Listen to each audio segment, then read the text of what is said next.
I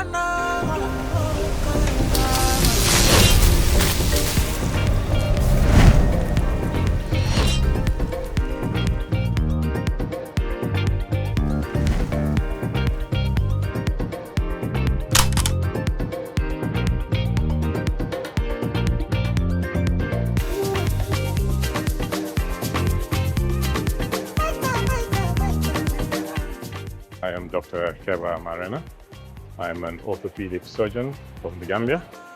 I am one of the first Gambian orthopedic surgeons, and I studied in the UK, where I did my university degree and also most of my training in medicine in orthopedics in the UK. I returned to the Gambia in 2018, where I've been working since in the Department of Orthopedics. My typical day starts at 8 o'clock in the morning when I go to Ndemban Clinic, and I spend my whole day there working until 4 o'clock.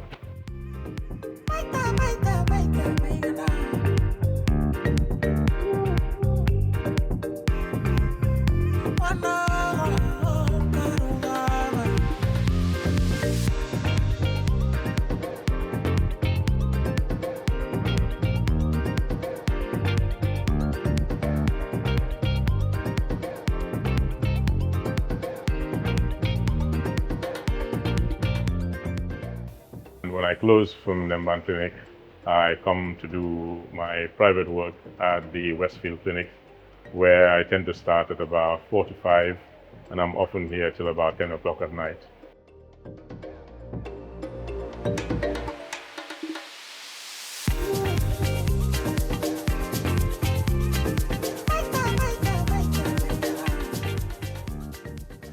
I come from a medical family.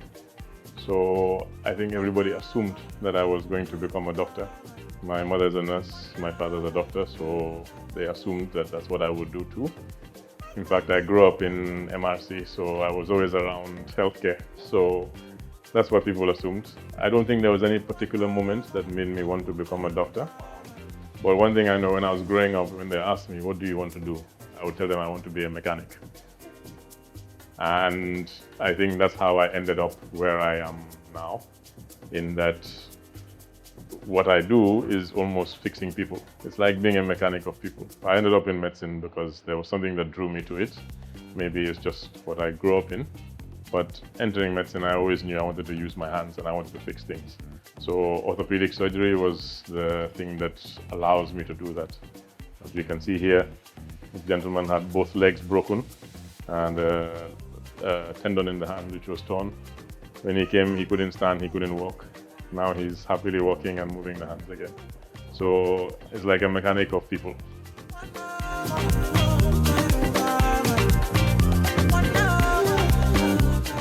What we want to do is give people modern healthcare. We don't want to treat people like they did in the 80s just because we're a low-income country or a less privileged country. I believe that my patients should be getting at least the same level of care as they would if they were in another country. Of course, what I would want at some point would be that things were of the same standard in the Gambia as they were where I had previously practiced in England. But everything is a process, it's step by step, nothing happens overnight. And we have to understand that we make gradual steps. But it takes people most of the time to drive those changes. So I hope that I'm doing at least my small part to improve the standards, at least in orthopedic care, to make sure that it approaches the standards that we are getting to, and that we can do the same kind of operations that we do here. And I think we're getting to that point in orthopedics, at least, where maybe 7 years ago, most surgeries, people had to go abroad or go to Senegal, but most of those surgeries can now be done in Gambia. So as far as the long-term goals, we want more of those surgeries, all the complicated ones, to be able to be done here safely, so that we're at the same standard. Luckily, we've been able to achieve some of that. We're doing hip replacements, knee replacements, and various other things here, both in public and private facilities. So a lot of what we do uses a lot of cutting-edge technology. We use latest implants, we use certain machines, drills, and various other things that help us do our job. And these things are obviously constantly changing. So it's important that we keep on top of these things. Personally, what I tend to do is I make sure I do a lot of what we call continuing medical education. And what that involves is often going to conferences. I've presented a lot of the work that I do at various conferences around the world stage, and I've even won some prizes for some of these. But also making sure I go on update courses so that I constantly keep in touch with the latest changes in healthcare. And for me, that's very important. People always say I travel a lot, but when I do travel, it's for a reason. It's to make sure that I come back with the latest knowledge, with the latest technology to ensure that I can use this for my work. You can see we use some very high-end drills and things, which often we have to buy ourselves.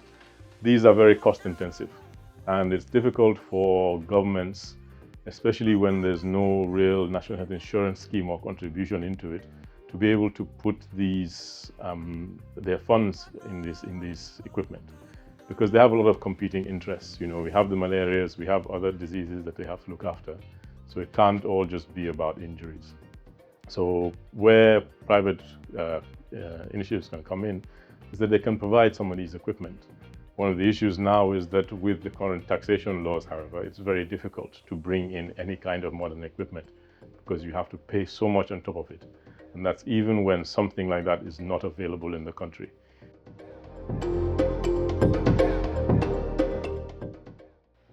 When it comes to the biggest challenges facing healthcare in the Gambia, of course, I'm very biased, but there is a lot of data that backs up the fact that trauma is one of the biggest problems. Trauma is talking about injuries, and globally, more people are affected by trauma and die from trauma than actually HIV, TB, and AIDS combined, and malaria.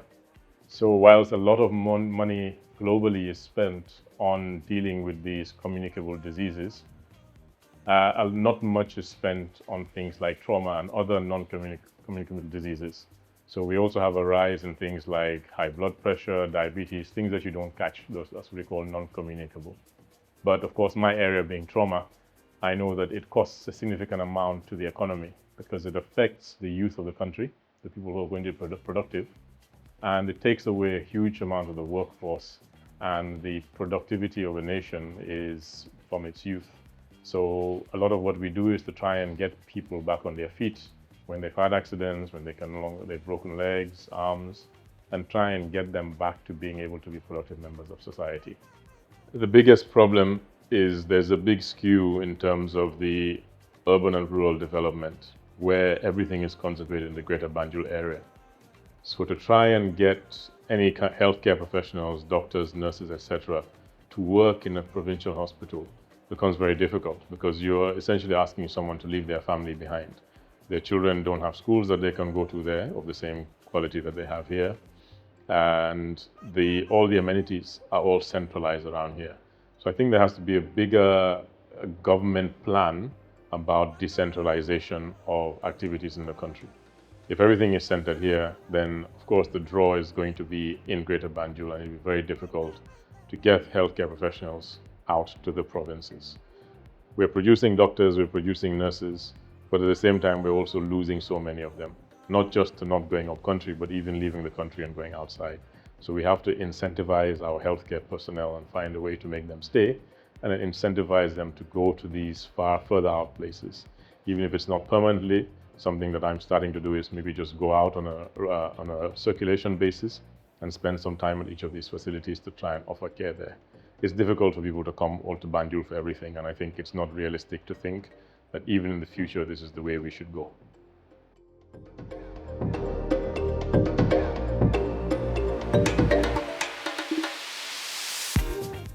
We are so keen in this country on using our inshallah, everything you say, if God wills. But nothing happens in a vacuum. You have to actually put something into it for God to put barakah into it or bless it. So you have to do the work. You don't just sit back and hope that things are going to happen by saying, if God wills it.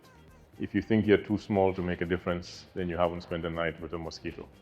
And I think that's something that's important, because everyone says, people who are abroad will tell you, I'm not coming home because the healthcare system is not good, the education system is not good, this is not good.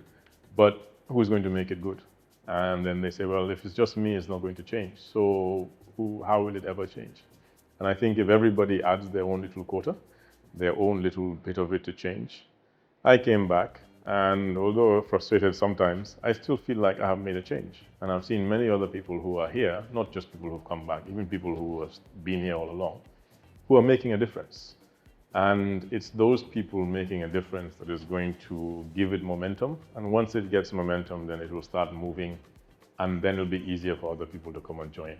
But I think everybody needs to be patriotic, love their country, try and do as much as they can for their country. Trust in God, do your bit, and the rest will come.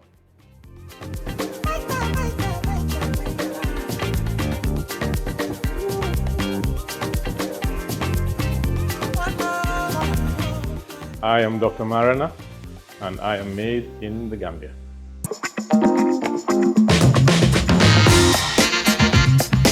With our amazing offers, we ship from UK to Gambia, Gambia to UK, including worldwide. We pick up and deliver your packages to family, friends, or your business clients from your doorstep.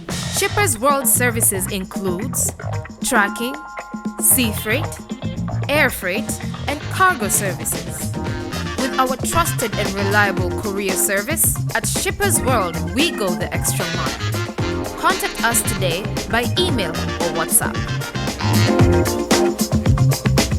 Shippers World, you buy and we deliver.